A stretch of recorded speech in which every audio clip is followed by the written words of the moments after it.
Hello everyone. तो कैसे हैं आप सभी? आई होप कि आप सभी अच्छे होंगे। मैं आयशा मलिक आप सभी का स्वागत करती हूं आपके अपने यूट्यूब चैनल एएमएस क्लासेस पर, जहां पर हम पढ़ते हैं ग्रेजुएशन के लिए केमिस्ट्री।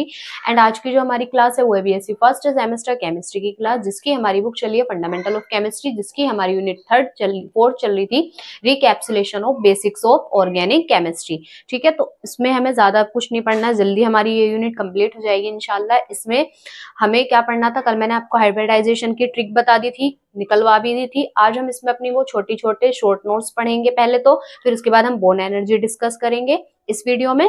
तो देखिए, आज हम पढ़ने वाले हैं इसमें इंक्लूजन कंपाउंड्स के बारे में, क्लेयर थ्रेड्स भी से रिलेटेड है, और क्या पढ़ेंगे हम, चार ट्रांसफर कॉम्प्लेक्स। इनके बारे में बस आपको बेसिक बेसिक बातें पता होनी चाहिए, इतना इंपॉर्टेंट तो है नहीं। ऑब्जेक्टिव में थोड़ा बहुत अगर पूछ लिया गया तो पूछ लिया गया, बाकी ऐसा कोई इनमें है नहीं कुछ। ठीक है, अब देखिए इंक्लूजन कंपाउंड्स, ये ऐसे कंपाउंड होते हैं, ये एक जटिल कंपाउंड होते हैं, means complex compound. Complex compound कैसे होते हैं? ऐसी चीज जो एक से ज्यादा कंपाउंड से मिलकर बनी होती है वो आपकी कॉम्प्लेक्स कहलाती है, जिसमें आपके डिफरेंट कंपाउंड्स मिल जाते हैं, तो वो कैसे कहलाते हैं? Complex compound. अब इंक्लूजन कंपाउंड भी कॉम्प्लेक्स कंपाउंड्स होते हैं। इसमें दो तरीके के कंपाउंड्स होंगे, एक होता है आपका होस्ट, एक होता है गेस्ट। अब होस्ट गेस्ट, गेस्ट के मतलब जो आप समझ रहे हो वही है गेस्ट का मतलब क्या, जो आपके घर पे मेहमान आते हैं वही अतिथि। ठीक है, तो गेस्ट का मतलब यहाँ पर भी सेम वही रहेगा।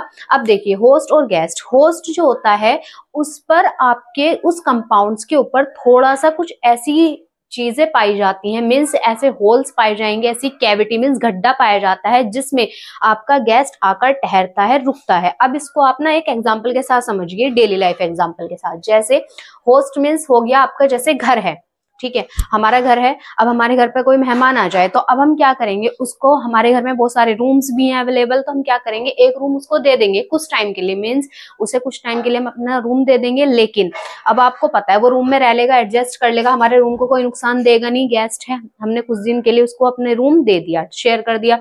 ठीक है, अब क्या हुआ, हमने केवल उसको रूम दिया, हमने उसका घर की जायदाद में उसका हिस्सा नहीं लिख दिया, हमने उसको केवल एक घर का रूम दिया है रहने के लिए कुछ दिन के लिए। ठीक है, लेकिन कुछ टाइम बाद वो खुद ही चला जाएगा रहकर। इस बात से क्या मतलब हुआ कि वो एक घर का हिस्सा नहीं बना, सदस्य मेंबर नहीं बनता। तो इसी तरीके से जो होता है आपका गेस्ट, वो होस्ट कंपाउंड के उन गड्ढों में, उन कैविटी जो उसके ऊपर पाई जाती है सरफेस पर, सतह पर, उनमें कुछ टाइम के लिए आकर एडजस्ट हो जाता है, लेकिन बिना किसी केमिकल बॉन्ड बनाए हुए, बिना किसी बॉन्डिंग के, बिना किसी रिलेशन बनाए हुए वो कुछ टाइम के लिए वहां रह जाएगा। लेकिन वो इसका ये मतलब नहीं कि उसका क्या हो जाए, हमारे घर पर हिस्सा हो जाए, या हम उसको अपने घर का हिस्सा दे दें। तो इसी तरीके से ये होता है सेम। तो बिल्कुल यही चीजें इसमें लिखी हुई हैं, सेम यही चीजें हैं जो अभी मैंने आपको डिस्कस की है। तो एक बार इसकी थ्योरी समझ लेते हैं हम। It is a complex compound, ये जटिल कंपाउंड होते हैं। Inclusion compounds are those compounds, inclusion compounds ऐसे कंपाउंड्स होते हैं इन विच वन मॉलिक्यूल, जिनमें एक मॉलिक्यूल जो होगा कॉल्ड द गेस्ट, उसको हम गेस्ट बोल देते हैं, gets trapped inside another molecule called the host. क्या करता है, एक मॉलिक्यूल दूसरे मॉलिक्यूल के अंदर ट्रैप्ड हो जाता है, मींस फंस जाता है उसके अंदर। वो मॉलिक्यूल कौन सा होता है, होस्ट। होस्ट के अंदर हमेशा क्या होगा, गैस ट्रैप्ड हो तो क्या होता है, विदाउट, और किसके, without forming any chemical bond, बिना किसी रासायनिक बंध द्वारा वो केवल होस्ट के अंदर क्या आ जाए, होस्ट के अंदर ट्रैप्ड हो गया।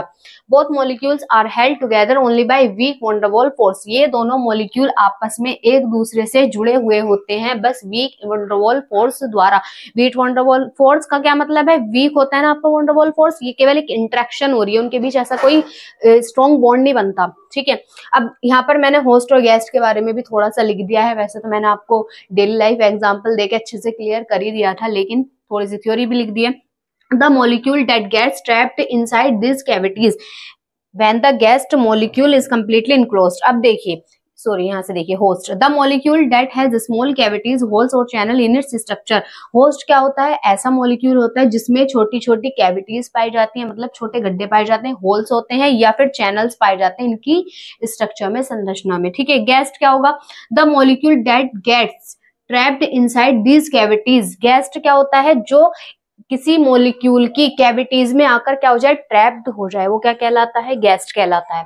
व्हेन द गैस्ट मोलिक्यूल, अब अगर गैस्ट मोलिक्यूल पूरी तरीके से होस्ट की इन कैविटी के अंदर, जैसे एक पिंजरा होता है ना, उसमें पूरी तरीके से पैक हो जाए, तो उसको हम बोल देते हैं क्लैथ्रेट्स। बस यही था क्लैथ्रेट्स के बारे में, कि ये क्या होते हैं, जब गैस्ट पूरी तरीके से होस्ट की उन कैविटी में ट्रैप्ड हो जाए, तब वो क्या कहलाता है, आपका क्लैथ्रेट्स कंपाउंड। ठीक है। When the gas molecules is completely enclosed like in a cage, the compound is called as a clathrates. वे कंपाउंड क्या कहलाएंगे, क्लेथ्रेट्स कहेंगे, जिनमें गैस मोलिक्यूल पूरी तरीके से होस्ट की इन केज में, होस्ट में क्या हो जाए, एक पिंजरे की तरह फंस जाए, होस्ट की इन कैविटीज में एक पिंजरे की तरह पैक हो जाए पूरी तरीके से, तो वो कंपाउंड आपके कहलाते हैं क्लेथ्रेट्स। ठीक है। अब इसका एग्जांपल है इंक्लूजन कंपाउंड्स का, क्या कि graphite forms a sandwich type inclusion compounds with fluorine and alkali metal. जो ग्रेफाइट्स होता है वो फ्लोरीन और एल्कली मेटल के साथ एक सैंडविच टाइप का क्या बना लेता है, इंक्लूजन कंपाउंड बना लेता है। ये इसका एग्जाम्पल हो गया। ठीक है। तो आई होप आप सभी को यहाँ तक अच्छे से क्लियर हुआ होगा। तो फटाफट से इसका स्क्रीनशॉट ले लीजिए। तो चलिए नेक्स्ट टर्म है इसमें हमारी चार्ज ट्रांसफर कॉम्प्लेक्स। ये कैसे कॉम्प्लेक्स होंगे, जब दो मोलिक्यूल, ऐसे मोलिक्यूल जिनमें क्या होगा, चार्ज का ट्रांसफर होगा, वे यौगिक जिनमें चार्ज का ट्रांसफर होता है, चार्ज ट्रांसफर कॉम्प्लेक्स कहलाएंगे। अब ये कैसे होगा, देखिए हमारे पास दो मोलिक्यूल थे, जिनमें से एक क्या कर रहा था, इलेक्ट्रॉन को डोनेट कर रहा था, मीन्स डोनर बोल दिया जिसको हमने। एक क्या कर रहा था, इलेक्ट्रॉन को एक्सेप्ट कर रहा था, उसे बोल दिया एक्सेप्टर। अब ये दोनों मोलिक्यूल जब एक दूसरे के पास पास आएंगे, तब इनमें थोड़े से चार्ज का क्या होगा, ट्रांसफर होगा। कहां से, डोनर से एक्सेप्टर की तरफ। ठीक है। थोड़ा सा चार्ज का ट्रांसफर, कंप्लीटली नहीं होता, पार्शियल होगा, आंशिक रूप से होता है। अब जो कॉम्प्लेक्स बनेगा उसको हम बोल देते हैं चार्ज ट्रांसफर कॉम्प्लेक्स। ठीक है। तो यही इसकी थ्योरी है, एक बार इसको थ्योरी के साथ समझिए। A charge transfer complex is formed when two molecules one that can donate electrons. Charge transfer complex कब बनता है, जब दो मॉलिक्यूल जिनमें से एक क्या करता है, इलेक्ट्रॉन को डोनेट करता है, जिसे हम डोनर बोल देते हैं, and one that can accept electrons, और दूसरा क्या करता है, इलेक्ट्रॉन को एक्सेप्ट करता है, जिसे हम क्या बोल देते हैं, एक्सेप्टर। कम क्लोज टुगेदर, जब ये एक दूसरे के पास आते हैं, and partially transfer electrons from donor to acceptor, तब इनमें इलेक्ट्रॉन का ट्रांसफर होता है पार्शियल, कहां से, डोनर से एक्सेप्टर की तरफ, देने वाले से लेने वाले की तरफ। ठीक है।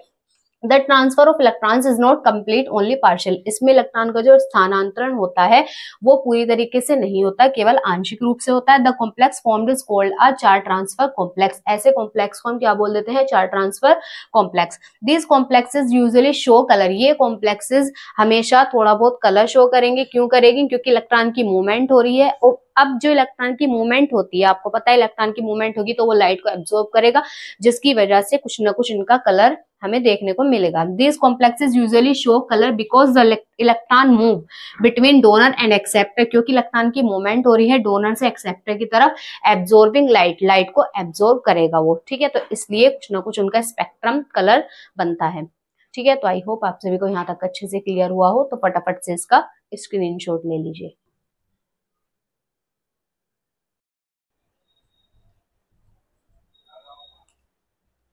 चलिए नेक्स्ट है इसमें हमारी बॉन्ड एनर्जी या फिर बंद ऊर्जा। अब बॉन्ड एनर्जी के बारे में मैंने आपको बताया था, बॉन्ड एनर्जी किसी बॉन्ड को तोड़ने के लिए जो हम एनर्जी दे रहे हैं, जो उसे तोड़ने के लिए एनर्जी लग रही है, वो क्या कहलाती है, हमारी बॉन्ड एनर्जी या फिर बंद ऊर्जा। तो इसे हम पढ़ेंगे, फिर उसके बाद हम इसके फैक्टर, सेम जैसे हमने इलेक्ट्रोनेगेटिविटी पढ़ी थी, बॉन्ड लेंथ पढ़ी थी ना, इसी तरीके से हम इसको इफेक्ट करने वाले फैक्टर पढ़ेंगे बॉन्ड एनर्जी के। ठीक है। कि बॉन्ड एनर्जी कब घटेगी कब बढ़ेगी, उसको इफेक्ट करने वाले फैक्टर।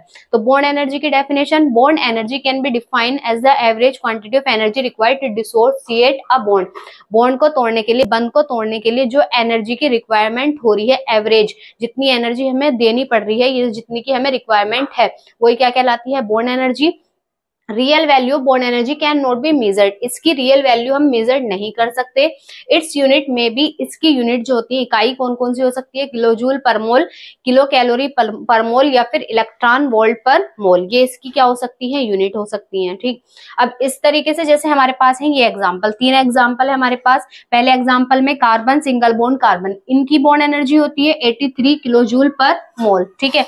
मीन्स इतनी इस बॉन्ड को तोड़ने में हमें एनर्जी की रिक्वायरमेंट होगी। ठीक है, इस तरीके से ये है हमारे पास डबल बॉन्ड, इसकी बॉन्ड एनर्जी होती है 146 किलो जूल पर मोल। इसको तोड़ने में हमें इतनी एनर्जी की रिक्वायरमेंट होगी, इतनी एनर्जी खर्च करनी पड़ेगी। थर्ड है हमारी कार्बन, ट्रिपल बॉन्ड कार्बन, इसको तोड़ने के लिए हमें 199 किलो जूल पर मोल इतनी एनर्जी खर्च करनी पड़ेगी। तो अब यहाँ पर एक बात आपको यहाँ पर क्लियर हो गई होगी कि जो ट्रिपल बॉन्ड है उसको तोड़ने में सबसे ज्यादा एनर्जी खर्च हो रही है, कितनी, 199 किलो जूल पर मोल।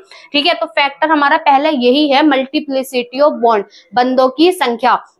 अब क्या होगा, मल्टीप्लिसिटी ऑफ बॉन्ड, गुणन, बंदों का गुणन, as the number of bonds. इसमें क्या कहा गया है कि जैसे जैसे जितने नंबर ऑफ बॉन्ड्स बढ़ेंगे उतनी ही हमें बॉन्ड एनर्जी देनी पड़ेगी, या बॉन्ड उतना ही हमारा स्ट्रॉन्ग हो जाता है। अगर नंबर ऑफ बॉन्ड्स ज्यादा है तो बॉन्ड को तोड़ने के लिए हमें ज्यादा एनर्जी देनी पड़ेगी। ऐसा क्यों होता है, क्योंकि अट्रैक्शन फोर्स बढ़ता है, और अट्रैक्शन फोर्स बढ़ेगा तो हमें ज्यादा एनर्जी देनी पड़ेगी बॉन्ड को तोड़ने के लिए। ठीक है, तो यही हमारा पहला फैक्टर था। As the number of bonds between atom increases, परमाणुओं के बीच अगर बंदों की जो संख्या है वो बढ़ रही है, the magnitude of attraction force between atoms will also increase, तब एटम्स के बीच, परमाणु के बीच जो अट्रैक्शन फोर्स का मैग्नीट्यूड होगा वो भी क्या हो जाएगा, बढ़ जाएगा। So large quantity of energy has been required to break a bond, इसलिए बॉन्ड को तोड़ने के लिए हमें ज्यादा एनर्जी की रिक्वायरमेंट होगी। ठीक है, तो आई होप आप सभी को यहाँ तक अच्छे से क्लियर हुआ होगा। तो फटाफट से इसका स्क्रीनशॉट लीजिए, इसके बाद हमारे 2 फैक्टर और हैं इसके, वो हम डिस्कस करेंगे। चलिए, नेक्स्ट फैक्टर हमारा इसमें इलेक्ट्रोनेगेटिविटी डिफरेंस, मींस विद्युत ऋणात्मकताओं का अंतर। अगर आपके पास एक मॉलिक्यूल ऐसा है जिसमें 2 एटम्स जुड़े हुए हैं जिनकी इलेक्ट्रोनेगेटिविटी मींस विद्युत ऋणात्मकता, ये मैंने आपको बताया हुआ है कि अगर उनकी विद्युत ऋणात्मकता में क्या है, डिफरेंस है।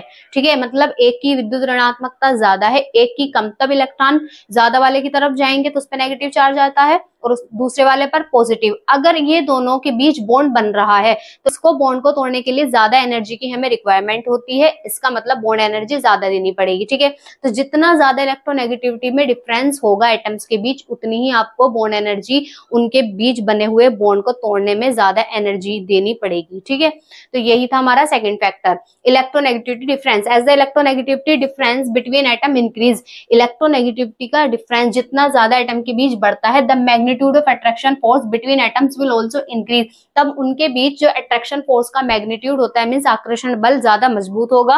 सो large quantity of energy has been required to break a bond, इसलिए हमें बॉन्ड को तोड़ने के लिए ज्यादा एनर्जी की रिक्वायरमेंट होगी। ठीक है, जैसे हमारे पास एग्जांपल है ये HF, HCl और HI, तब इनमें आप देख रहे हो F की इलेक्ट्रोनेगेटिविटी सबसे ज्यादा होती है। ठीक है, इसलिए इसको इन दोनों के बीच के बॉन्ड को तोड़ने के लिए हमें ज्यादा एनर्जी की रिक्वायरमेंट होगी, 119 किलो जूल पर मोल। Cl की इलेक्ट्रोनेगेटिविटी F से कम होती है, इसलिए इनके बॉन्ड को तोड़ने के लिए 102 किलो जूल पर मोल की एनर्जी हमें देनी पड़ेगी। HI की सबसे कम होती है, इसलिए इसका बॉन्ड इजिली टूट जाएगा और इसके लिए एनर्जी 70.4 किलो जूल पर मोल हमें देनी पड़ेगी।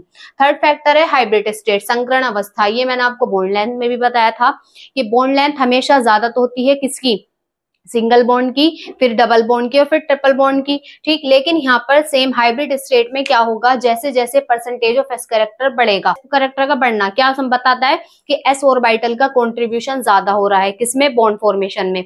अब बॉन्ड बनने में एस ऑर्बिटल का कंट्रीब्यूशन ज्यादा हुआ, एस ऑर्बिटल होता है आपका छोटा, उसका साइज छोटा होता है, अट्रैक्शन फोर्स मजबूत होगा। अब अट्रैक्शन फोर्स मजबूत है तो हमें ज्यादा एनर्जी देनी पड़ेगी तोड़ने के लिए बॉन्ड को, तो बॉन्ड एनर्जी भी हमेशा क्या होगी, ज्यादा, जिसमें एस कैरेक्टर ज्यादा होता है। तो यही आपका थर्ड फैक्टर था। As the percentage of s character in hybrid state increase, hybrid state में अगर परसेंटेज बढ़ती है किसकी, हाइब्रिड, उसकी एस कैरेक्टर की, the contribution of small orbitals in bond formation will also increase. इसका मतलब है कि बॉन्ड फॉर्मेशन में एस ऑर्बिटल का, एस कक्षक का जो कंट्रीब्यूशन होगा, सहयोग होगा, वो ज्यादा होगा ड्यू टू स्मॉल साइज के कारण, इस छोटे आकार के कारण, the attraction force between orbitals will be strong, तब इनके बीच अट्रैक्शन फोर्स क्या होगा, ऑर्बिटल के बीच स्ट्रॉन्ग होगा। सो इसलिए large quantity of energy has been required to break a bond, इसलिए हमें ज्यादा एनर्जी देनी पड़ेगी बॉन्ड को तोड़ने के लिए, क्योंकि अट्रैक्शन फोर्स ज्यादा मजबूत होगा। ठीक, अब हाइब्रिड स्टेट यहाँ पर लिख दी है मैंने, जैसे sp, sp2, sp3, ये हमारी हाइब्रिड स्टेट है। अब sp हाइब्रिड स्टेट में आपका 50% क्या होता है, इस कैरेक्टर, ये भी मैंने आपको बॉन्ड लेंथ जहां पढ़ाई थी ना वहीं पर समझाई थी कि हम कैसे निकालते हैं। ठीक है, तो जिन स्टूडेंट्स ने नहीं देखी वाली वीडियो एक बार देख लेना। तो इसमें होता है 50% एस कैरेक्टर, sp2 में 33% एस कैरेक्टर, इसमें sp3 में 25% होता है एस कैरेक्टर। तो बॉन्ड एनर्जी किसकी ज्यादा होती है, जिसमें एस कैरेक्टर ज्यादा होगा। तो सबसे ज्यादा एस कैरेक्टर यहाँ पर है, फिर इसका, फिर इसका। तो सबसे ज्यादा बॉन्ड एनर्जी sp की, फिर sp2 की, फिर sp3 की। अब अगर हम किसी उसमें देखें कि भाई बॉन्ड sp में आपको पता है ट्रिपल बॉन्ड होगा तब आपकी संकरण sp आती है, और अगर डबल बॉन्ड होता है तो उसके लिए संकरण आता है sp2, और अगर कार्बन कार्बन के भी सिंगल बॉन्ड है तो उसके लिए sp3 आ जाता है हमारी हाइब्रिड स्टेट। ठीक है, इसीलिए ट्रिपल बॉन्ड की बॉन्ड एनर्जी हमेशा ज्यादा होती है, क्योंकि उसमें एस कैरेक्टर ज्यादा होता है, ट्रैक्शन फोर्स ज्यादा होता है, जिसकी वजह से एनर्जी हमें ज्यादा देनी पड़ेगी बॉन्ड को तोड़ने के लिए। ठीक है, तो आई होप आप सभी को यहाँ तक अच्छे से क्लियर हुआ होगा। तो फटाफट से इसका स्क्रीनशॉट ले लीजिए। आई होप आप सभी को यहाँ तक अच्छे से क्लियर हुआ होगा। आज की क्लास में हमने क्या क्या चीजें पढ़ी हैं, हमने इंक्लूजन कंपाउंड्स पढ़े हैं, क्लेटलेट्स समझे हैं, उसके साथ साथ फिर हमने क्या पढ़ा है, चार्ज ट्रांसफर कॉम्प्लेक्स। फिर उसके बाद नेक्स्ट टॉपिक हमने पढ़ा है बॉन्ड एनर्जी, जो कि हमारा हो चुका है कंप्लीट, उसके बारे में पढ़ा, उसके तीनों फैक्टर्स पढ़ लिए हमने। ठीक है, तो आई होप आप सभी को यहाँ तक अच्छे से क्लियर हुआ हो, समझ आया हो। तो वीडियो आपको अच्छी लगी हो तो वीडियो को लाइक करें, कमेंट करें एंड शेयर करें, और चैनल को सब्सक्राइब कीजिए। मिलते हैं नेक्स्ट वीडियो में नेक्स्ट टॉपिक के साथ, तब तक अच्छे से पढ़ते रहिए। Thanks for watching.